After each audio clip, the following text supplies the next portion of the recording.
करना, जहां से गुरु बात करता है उधर से तुम कैच करना उसको। मौन में कितना लीला मुश्किल से कोई रह सकता है। जो ऐसी मन इंद्रियों की तपस्या करता है वही मौन में रह सकता है। इतनी बक बक की बीमारी सबको लगी हुई है, जैसे मुंह में बदबू होती है मौन करता है। कुछ भी नहीं बोलेगा नहीं तो भी बोलेगा ज्ञान बोला नहीं। ज्ञान बोलने में थोड़ी बक बक की बीमारी है। हम बोलते हैं नहीं ज्ञान बोलो, नहीं अज्ञान बोलो, मौन करो थोड़ा, चुप तो करके बैठो थोड़ा। कोई ज्ञान सुनने के लिए आए और चुप करके बैठे, वो नहीं बैठ सकेगा। वो बोलेगा चुप करके जैसे कैसे बैठेंगे, वो तंग होकर चला जाएगा उधर से। ये दादा भगवान ऐसी रोज करता था। जब भी कोई उल्टे टाइम पर आता था तो बात नहीं करता था और बोलता था जैसे मेरे मौन से देखे वो सीख के जाता है। जो मेरे बोलने से नहीं सुधरा है तो अभी देखे मेरे मौन से सुधरता है। वो जब भी देखता था वो बात नहीं करता है तो उठ के कभी हो गए चले जाते थे। 10 मिनट उसका चेहरा देख के कभी होते थे, दुखी होते थे। भैया मौन में तो मर जाएंगे, बैठेगा कौन, ना कठिन है। घुटन होती है, दम घुटता है जैसे अंदर। क्योंकि जिसको बक बक की बीमारी हो जाती है वो गुरु के सामने भी नहीं बैठ सकता है, तो घर में कैसे बैठेगा। ये अंदर में तुम ख्याल करके देखना। घर में तो तुम है ही बीमार, तुम्हारी बीमारी एक एक बात में प्रकट हो जाएगी। इसीलिए गुरु गुरु पहले दिन तुम्हारी जुबान का ऑपरेशन करता है। तो सबका योग में आ जाओ।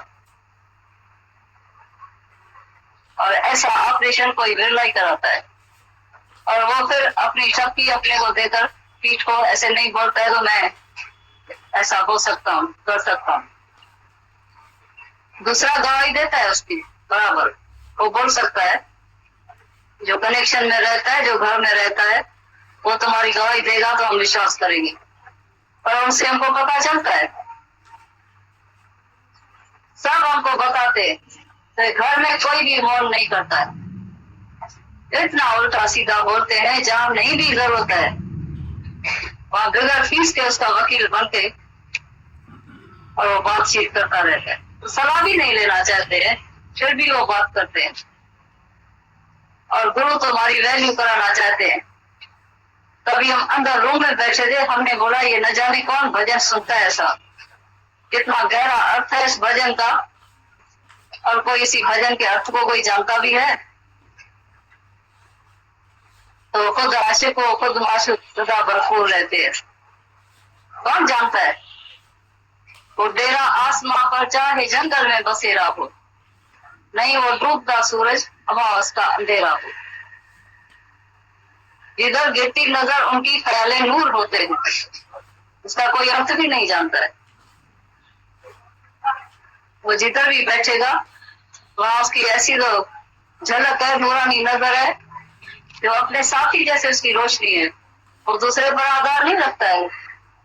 तो दूसरा बैठेगा तो मैं बड़ा मनोरंजन में हूँ, मैं बातचीत करता हूँ तो मैं खाली नहीं होता हूँ, नहीं तो मैं अकेला हूँ। उसका ज्ञान रूपी सूरज नहीं डूबता है कभी भी, नहीं वो डूबता सूरज अमावस का अंधेरा हो। चाहे दुख हो, चाहे सुख हो, चाहे हानि, लाभ, मान, अपमान, कैसी भी तकलीफ है, कैसी भी उल्टी परिस्थिति भी है, तो भी वो डूबता नहीं। उसका ज्ञान रूपी सूरज हमेशा चमकता रहता है।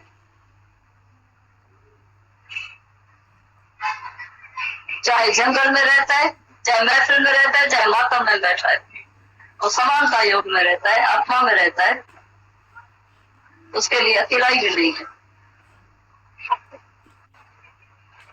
वो जिधर भी देखेगा वहां उसका जो है नूर चमकने में आता है। वो सारी दुनिया उसको पहचानती है।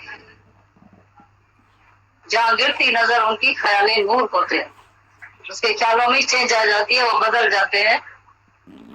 तुम्हारी नजर पड़ने से ही वो चेंज हो जाएगा, ऐसा तुम्हारे अंदर में निश्चय होना चाहिए। कभी हमने बोला ये वचन की वैल्यू भी कौन करेगा, वाणी की वैल्यू भी कौन करता है। गुरु आकर वाणी की तुम्हारी वैल्यू कराता है, तुम्हारी वैल्यू कराता है, तुम्हारा कदर कराता है। तुम अपना कदर कहाँ जानता है। किधर कदर जानता है अपना? कोई भी नहीं जानता है। बक बक बक बक सारा दिन करता रहता है और बेइज्जती भी अपनी तरह का रहता है। जहाँ जरूरत भी नहीं है, जरूरत से अधिक बोल रहा है, जबकि सब अपने माँ बाप को ऐसा हाथ भी रखते हैं। तो बोलो नहीं जाती, बड़ों की इज्जत ऐसी रहती है घर में, फिर भी वो बोलने के सिवा रह नहीं सकते। बड़ा तो छोड़ो, पर छोटे की जुबान पर भी कंट्रोल नहीं है। हम तो देखते हैं जवान जवान इतना ज्ञान सुनते हैं, फिर भी इतनी बीमारी छोटेपन में सबको लग गई है। ऐसा ज्ञान से भी जुबान कंट्रोल में नहीं आती है, कैंची की तरह चलती आती है। कैंची जैसे कपड़ा काटती रहती है, कट कट कट कट करते रहते हैं। तुम जितना किसी से तेज बोलते हैं, तुम्हारे से कोई ऐसा तेज बोले तुम सह सको इतना? तुमने कभी देखा है, सोचा है कभी किसको कितना दुख मिलता होगा उधर से? जैसे तुम को फेंका कोई वैल्यू नहीं करते किसी की, ऐसा तुम मुझसे बात करते हैं। किसी का भी अंदर में दुख दर्द नहीं होता है, ऐसे ही शब्द बोल दिया। जैसे किसी की थूक की तो वैल्यू होती नहीं है, ऐसे किसी भी अपना आप जिसको समझ में आता है वो किसी की वैल्यू नहीं करता है। तो हम किसको दुख कैसे दे? इधर भी तो मैं हूँ, पर अपना आप दिखाई नहीं देता है, आत्मा दिखाई नहीं देता है, नहीं अपने को जानता है, नहीं सामने वाले को जानता है। तो आत्मा बसंती आत्मा, मैं कैसे किसको दुख दूं? ये तो जैसे मैं अपने को ही दुखी कर रहा हूं।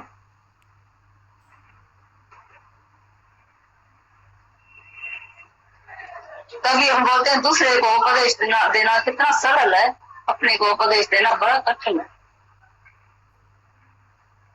हमारा सिंधी को होके गया ब्रह्म ज्ञानी, वो बोलता है दूसरे को जो है भाला लगाना भी सरल है, अपने को टाचनी लगाना भी बहुत कठिन है। ऐसी तरह से मन भर वचन दूसरे को बताना भी बहुत सरल है, पर अपने को जो है एक वचन भी उसी समय सुनाना बहुत मुश्किल हो जाता है।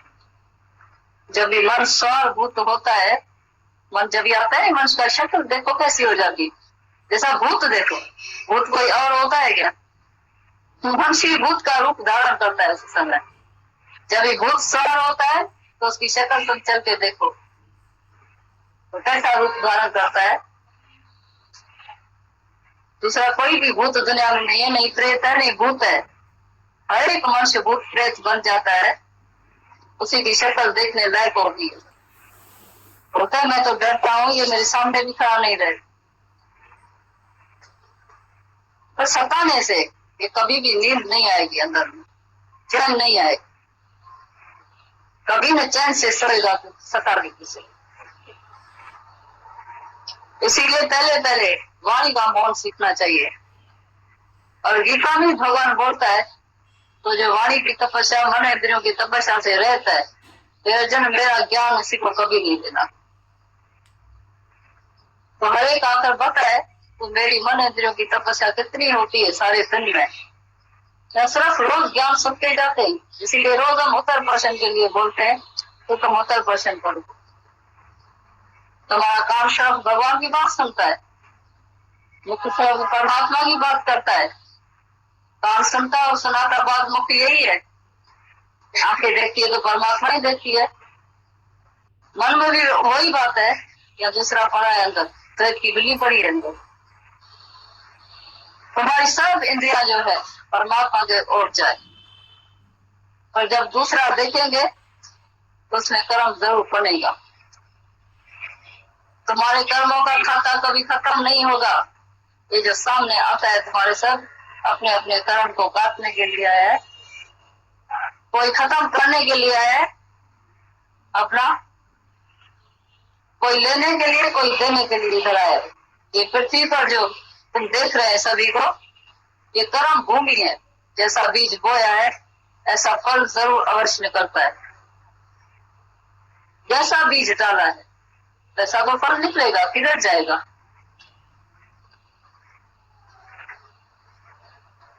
और गंदा डालते हैं, उसमें बीज गंदा डालते हैं और चाहते हैं आम कैसे मिलेगा? अक डालकर, अक का बीज डालकर कड़वा होता है और बोलते हैं हमको आम मिले, कैसे मिलेगा? ये क्रोध रूपी बीज डाल रहेगी, उसका फल भी ऐसा ही निकलेगा, जिसकी रिजल्ट तुमको देखनी पड़ेगी। इसीलिए पहले पहले वाणी की तपस्या सीखो। जो वाणी की तपस्या नहीं करता है उसके ज्ञान भीतर अभी कभी नहीं जाएगा, लेकिन 7 जन्म में भी नहीं जाएगा। ये अंदर से ख्याल निकाल देना। और तुम्हारे पहले पहले घर में गुरु बैठा है, ये बात अंदर ध्यान में रखना तुम। तभी हम हमेशा बोलते थे, गीता भगवान भी कहते थे, तो तुम्हारे घर वालों का हमको सर्टिफिकेट चाहिए। तो तुम घर में सुधर गए या अभी नहीं, कितना मौन किया है, कितना सुधरा हुआ है, कितनी बात करता है, कितनी बक बक करता है, सपने से जागा है कि नहीं जागा है अभी। तुमको चारा ज्ञान इधर गुरु से मिलेगा, चारा ज्ञान तुम्हारे को सत्संगियों से मिलेगा, जिससे तुम बात करता है, तू भी आत्मा मैं भी आत्मा, बस कर है ये लाभ। अचानक ज्ञान तुमको घर वालों से मिलेगा। वो बड़े बड़ा गुरु तुम्हारा घर में बैठा है, तुम्हारी रहनी से वो तुमको उधर से सिखाएगा। तो अभी ये इसका ज्ञान अधूरा है। तुमको ठोक ठोक के घर जैसा घरा लेते हैं तो मजा से कितना भाई को बोलते हैं, वहां पानी डाल के देखेंगे, 4 दिन के बाद भी तुमको वापस देंगे। घर वाला भी ऐसा ठोक ठोक के तुम्हारे ज्ञान को देखेंगे तो तुम्हारा ज्ञान कितना पक्का है, कहाँ है, वो तुमको पता करेगा।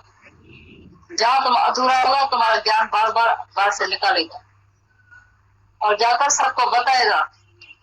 पिछले जमाने में बोलते थे दीवारों को भी कान है, ये सच्ची बात है। तुम्हारी बात छिपेगी कभी नहीं, कभी भी नहीं छिपेगी। तेरे मन से तो नहीं छिपेगी, पर औरों से भी नहीं छिपेगी। तुम कितना भी छिप कर पाप कर्म करो, कुछ भी करो, तो भी नहीं छिपेगा। भले गुरु को नहीं पता, तुम बोलो हम तो अच्छी तरह से सूट साड़ी पहनकर ऐसा फुल तैयार होकर जाकर बैठेंगे, साफ सुथरा होकर, तो इधर पता नहीं चलता है क्या वो कितना खड़ा है ज्ञान में। न जाने कितने का खून करके उधर से इधर आकर साफ सुथरा होकर बैठता है, पाक पवित्र होकर बैठता है। ये तो आत्मा का गुण है। पर जुबान से तुम्हारा कितना पाप कर्म होता रहता है, वो लगाते हैं आत्मा से। आत्मा पवित्र है, आत्मा तो निष्पापी है, और तुम्हारा कितना जुबान से शरीर से कितना कर्म होता रहता है, वो क्रियामान कर्म तुमने नहीं देखा। भूल करके भी अपने को अबुल मानता है, निष्पापी मानता है, कहां तक तुमको माफी मिलेगी। और वही घर में जो तुमको अभी तक पास नहीं करते, वही तुम्हारा सर्टिफिकेट हमको देगा जब तुम्हारी ऐसी रहनी बनेगी, और उसी दिन हमको खातरी होगी। तो अब ज्ञान की रिजल्ट राइट निकली है, नहीं तो राइट रिजल्ट नहीं आई है। हर चीज एग्जाम देते हैं, तुम पढ़ते हैं जाकर, तुम्हारी थोड़ी भी मिस्टेक होती है तो उधर तुमको फेल कर देते हैं। तो ये थोड़ी पढ़ाई कम है क्या ब्रह्म ज्ञान की? इधर तुम जल्दी में पास हो जाएंगे बोल रहे थे। वहां भी तुम्हारा एग्जाम होता है 1-1 सेकंड में, वहां भी तुम्हारा बैठा है घर में बड़ा गुरु बैठा है, एक जो गुरु का स्वरूप बैठा है नहीं, वो तुम्हारी परीक्षा लेता रहता है, जांचता रहता है, देखता रहता है, परीक्षा लेता रहता है, पर तुम्हारी आंख उसको नहीं देखती है। दूसरा हमारो लख इंसान सबके सदुरा दिसंग हुआ, जहाँ हमारो सब लोग जाने पर मुंह सा कुछ न चाहूं। देखने वाला तो सब देखता है, जानने वाला भी सब जानता है, लाखों आंखों से देखता है, पर मुंह की तरफ नहीं बोलता। बोले क्या? तुम भी जानता है, तो मैं इतना शरीफ नहीं बनाऊंगी, क्योंकि हर एक के भीतर में परमात्मा जागृत हो चुका है, कभी सोया नहीं पड़ा है।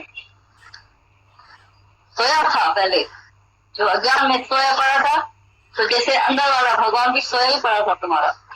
अभी जब से गुरु सबको मिला है, तब से सोई हुई शक्ति को जगा है, तो तुम्हारा भीतर वाला सोया वो भगवान भी जागृत तो हो चुका है।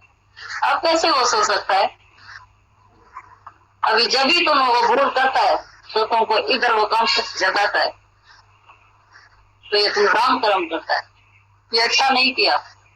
कोई भी अच्छा कर्म करता है, माना किसी से अच्छा ही करता है, बोलता है ऐसी तरह से, ठीक तरह से बोलता है, अंदर से मन गवाही देता है, पर्सन चित्त रहता है, खुश रहता है। जब ईरान बोलता है, तेज बोलता है, तीखा बोलता है, क्रोध से बोलता है, तो अंदर की अशांति खुद खरीद करता है, विखेरता अपनी खरीद करता है, नींद अपनी खराब करता है, बेचैन होता है, तो अपने आप ही अंदर में जो है तुमको गवाही देता है। तो तुमने दूसरा देखा, उसकी रिजल्ट देखो तुम। ये इतना सुजाग अंदर वाला भगवान हो गया है। बाहर का गुरु तो तुमको बाहर दिखाई देता है, उसको भगवान कहो, गुरु कहो, कुछ भी कहो, पर अंदर वाला भगवान अभी कैसे सोएगा? तो कैसा तुम दूर कर सकते हैं, कैसे भुला सकते हैं?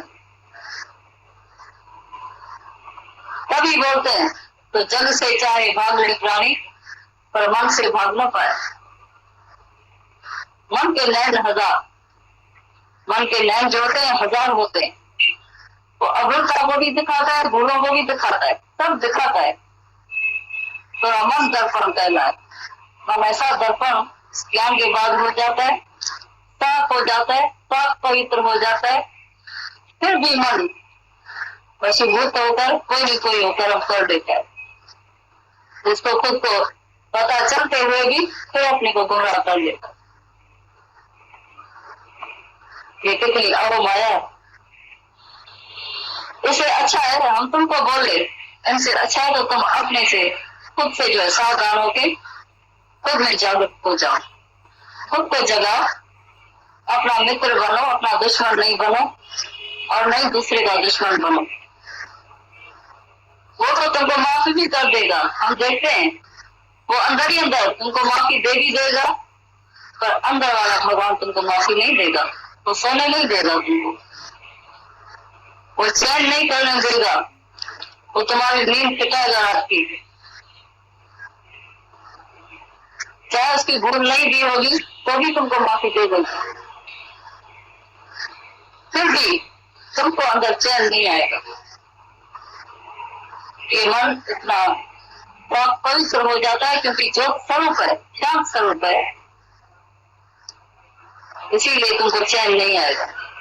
जिसी दिन तुम्हारी नींद खराब हो जाए उसी दिन समझना मेरे से जरूर कोई भूल हो गई है।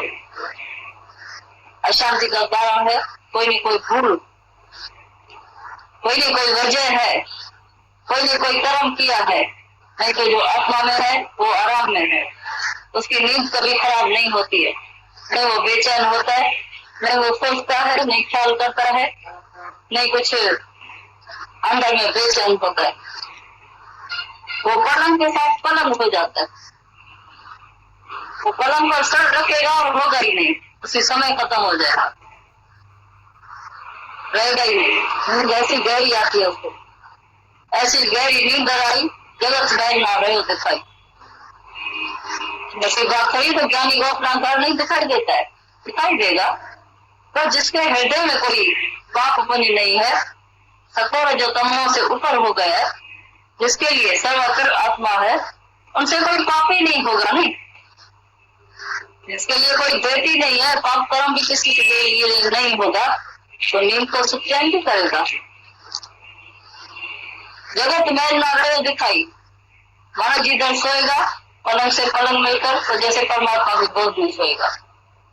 उसको उसी समय घर नहीं याद आता है, सपना भी नहीं आता है, जगत भी नहीं है, प्रलय हो जाता है सारा। अद्वैत राम पति वर लिया, ज्ञानी ने गुप्त खजाना पाल दिया। ये अद्वैत राम पति वर है आत्मा का, इसलिए आत्मा से मिलाप जिसका हो गया, जीव और आत्मा का मिलाप हो जाता है, वो ऐसी गहरी नींद करता है। तो भजन सुनना और उसी में रहना, इसी में किसी सोने का काम चाहिए। तो जब तुम्हारी ऐसी स्थिति बन जाएगी तो तुम भी ऐसी गहरी नींद करेगा। हमारी बहुत उम्मीद है तुम्हारे,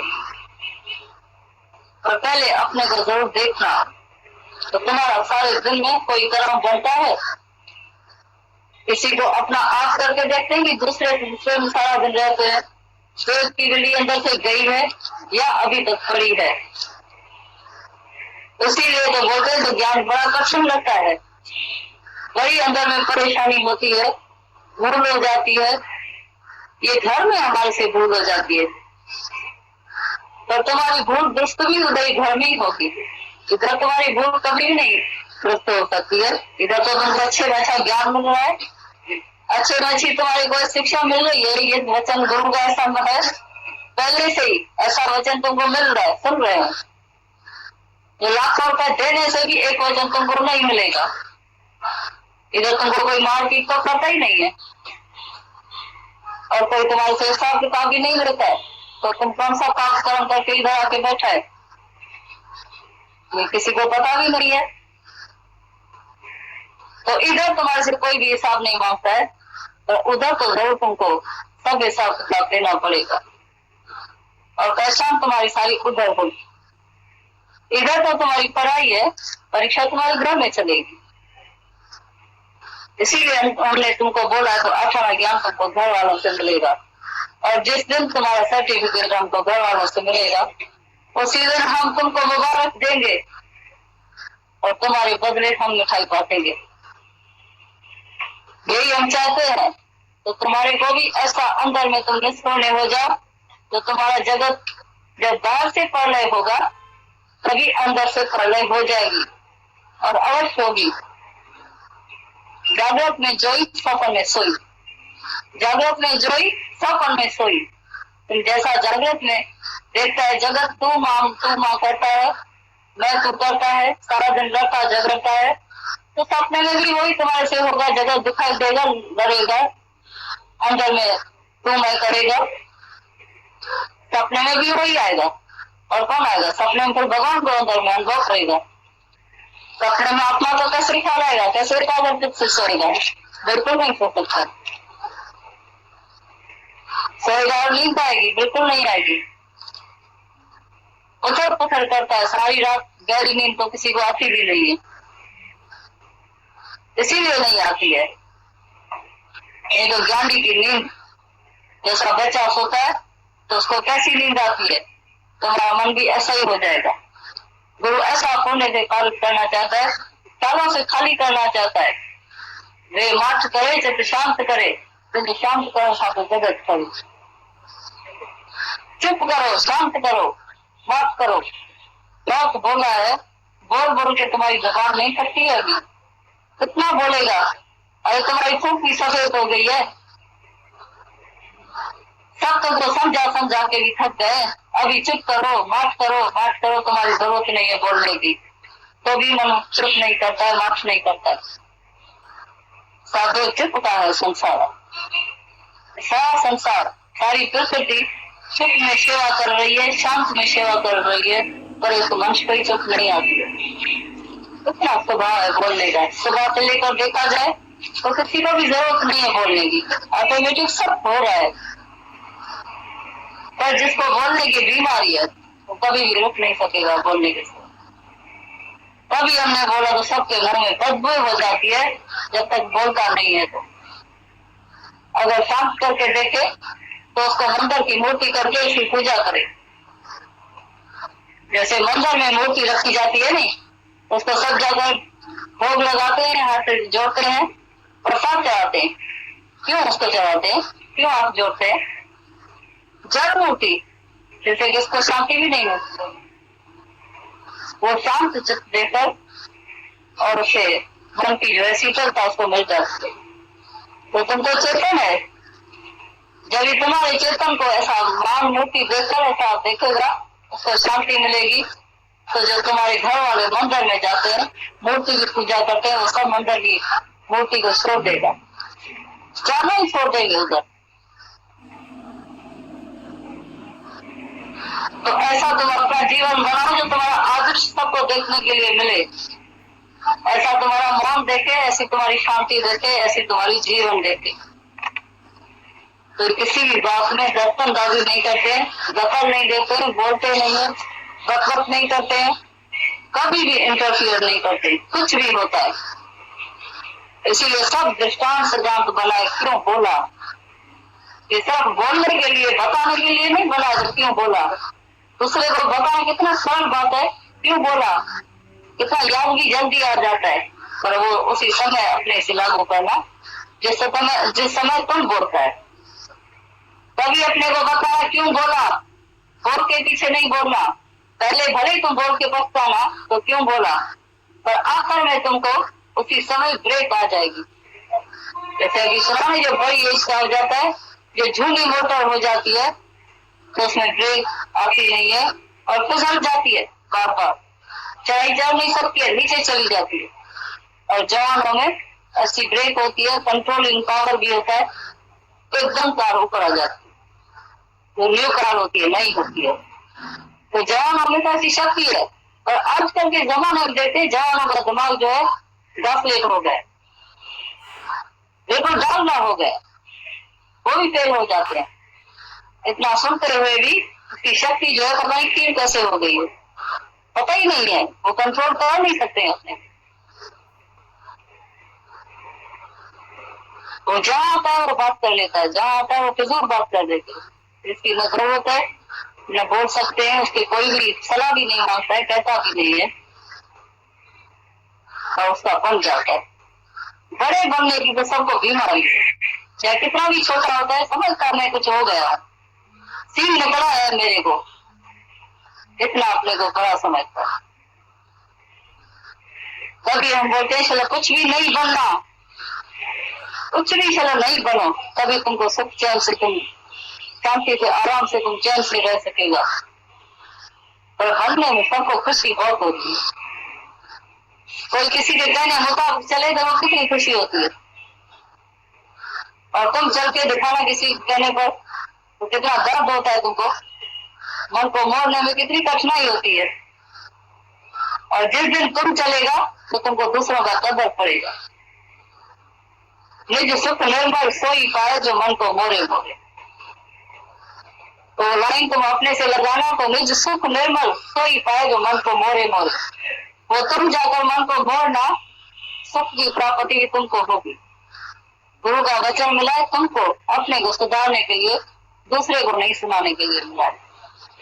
दूसरा तो बेटा रूप में आता है, वो पता नहीं लेके भी जाता है, नहीं लेके जाता है, और कोई मतलब भी नहीं है। उठाएगा तो अपने को सुखी करेगा, नहीं उठाएगा तो भी वो काम उसका जान, हमारा कोई भी उसमें नुकसान नहीं होगा। और हम अपने लिए तो उठाए कम से कम, या अगर पावर देंगे तो देंगे, दूसरे को आप देकर हम खुद ही फूल जाए, डूब जाए। नली पर नहीं बैठना पानी जा रहा है, नली पर नहीं बैठना पानी जा रहा है, तोता बैठा हुआ नली पर, वो बोलता रहा नली पर नहीं बैठना पानी दे रहा है, नली पर नहीं बैठना पानी दे रहा है, बोलते बोलते खुद ही डूब गए। ऐसा दूसरों को उपदेश करते करते खुद ही डूब जाए। तो उपदेशक बनना अपना, दूसरे का उपदेशक नहीं। जब भी बोलो तभी समझना हम उपदेश अपने को कर रहे, ये माँ वाक्य ये गुरु का है, तो आज से ये समझ के जाना, तो तुम्हारे घर में ऐसी शांति हो जाएगी, तुम्हारा घर ही स्वर्ग हो जाएगा। दूसरा स्वर्ग दुनिया में होता ही नहीं है। लोग तो मायावी सुखों को स्वर्ग समझते हैं, और हम इसको स्वर्ग मानते हैं। जहाँ शांति है, संतोष है, धीरज है, एक दूसरे को क्षमा कर सकते हैं, उसी को हम स्वर्ग समझते हैं। इसीलिए जाति स्वर्ग कोई इस सृष्टि में नहीं है, नहीं नीचे है नहीं ऊपर है, कोई भी शांति जैसा कोई स्वर्ग किधर भी नहीं।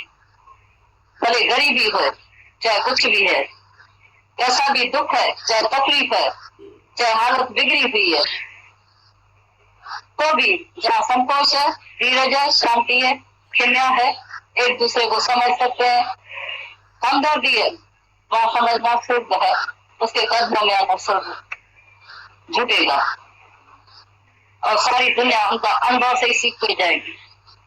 बाकी सब कुछ भी नहीं होता है।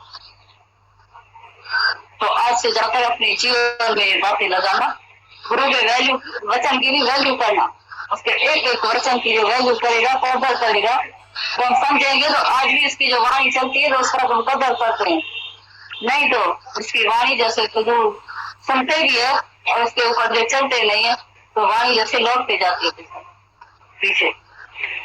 इतनी वैल्यूबल वाणी है, जो लाखों रुपए देने से, करोड़ रुपए देने से भी ऐसा वचन नहीं मिलेगा। और वो अमर मानो तो जैसे पत्थरों से ठुकरा रहे, बोलते रहते हैं, ऐसा सुनते रहते हैं, बोलते रहते हैं, सुनते रहते हैं। पता नहीं कान सुनता भी है, मन सुनता भी है कि नहीं सुनता है। कान से सुन के एक कान से सुना, दूसरे से निकाल दिए। और ये वचन सुनना मन से, आज ही मेरा पार हो गया।